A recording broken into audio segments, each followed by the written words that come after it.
पश्चिम Asia की तपती धरती से इस वक्त की एक ऐसी खबर सामने आ रही है जिसने पूरी दुनिया के तेल बाजार में खलबली मचा दी है। जी हां, माना जा रहा है कि अमेरिकी राष्ट्रपति डोनाल्ड ट्रंप ने ईरान को घेरने और हॉर्मुज पर अपनी निर्भरता को खत्म करने के लिए एक बेहद गुप्त और बड़ा रास्ता ढूंढ निकाला है। जी हां, आपको बता दें, एक ऐसा रास्ता जो मिडिल ईस्ट के पूरे पावर गेम को हमेशा के लिए बदल कर रख देगा। वैश्विक राजनीति के गलियारों में सुगबुगाहट तेज है कि बैक चैनल के जरिए एक बहुत बड़ा गेम प्लान तैयार किया जा चुका है।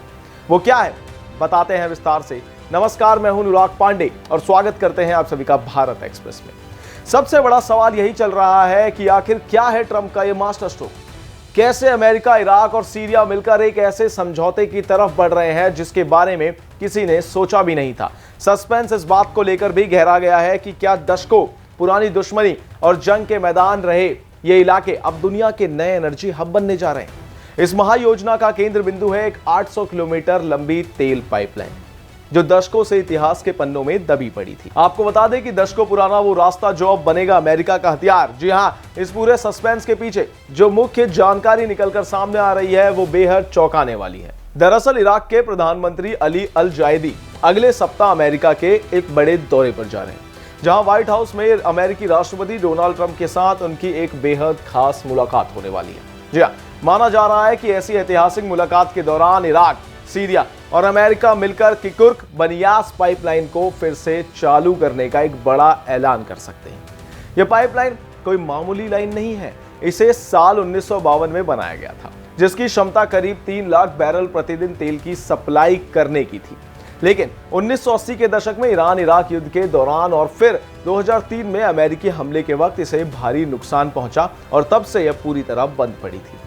अब अमेरिका के सीरिया इराक विशेष दूत टॉम बैरक की अगुवाई में इसे मरे हुए रास्ते को दोबारा जिंदा किया जा रहा है। जी हां, ताकि इराक का तेल सीधे सीरिया के स्ट्रेट ऑफ हॉर्मुज यानी कि बंदरगाह तक पहुंच सके और दुनिया को स्ट्रेट ऑफ हॉर्मुज के खतरनाक रास्ते से मुक्ति मिल जाए। आपको बता दें कि इराक के पीएम इस डील को पक्का करने के लिए अमेरिका के ऊर्जा केंद्र टेक्सास का भी दौरा करने वाले हैं। जी हां, अगर ईरान और अमेरिका में नहीं बनी बात तो खड़ी होगी बड़ी मुसीबत। यह भी एक बहुत बड़ा सवाल है, मैं आपको बता दूं।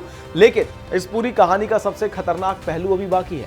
अगर अमेरिका, इराक और सीरिया का यह त्रिकोणीय समझौता जमीन पर नहीं उतर पाता है या फिर अमेरिका और ईरान के बीच चल रहा तनाव किसी समझौते तक नहीं पहुंचता है, तो आने वाले दिनों में दुनिया के सामने एक बहुत बड़ी तबाही खड़ी हो सकती है।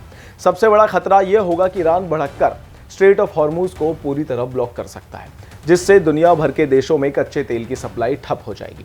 तेल की भारी किल्लत होने की वजह से वैश्विक स्तर पर पेट्रोल, डीजल के दाम आसमान छूने लगेंगे और एक भयंकर आर्थिक मंदी का खतरा पैदा हो जाएगा। अगर यह वैकल्पिक मार्ग तैयार नहीं हुआ तो पश्चिम एशिया में किसी भी वक्त एक बड़े युद्ध की चिंगारी भड़क सकती है। आपको बता दें, क्योंकि अमेरिका और ईरान दोनों ही समुद्री रास्ते पर अपना दबदबा चाहते हैं, सीरिया और इराक जैसे देशों में एक बार फिर अस्थिरता और आतंकी संगठनों का प्रभाव बढ़ सकता है। जी हां, क्योंकि इस पाइपलाइन की सुरक्षा को लेकर भी भारी संशय बना हुआ है। इन सब पर आपकी क्या राय है, कमेंट्स में जरूर बताएं और इन तमाम जानकारियों के लिए बने रहिए हमारे साथ भारत एक्सप्रेस पर। धन्यवाद।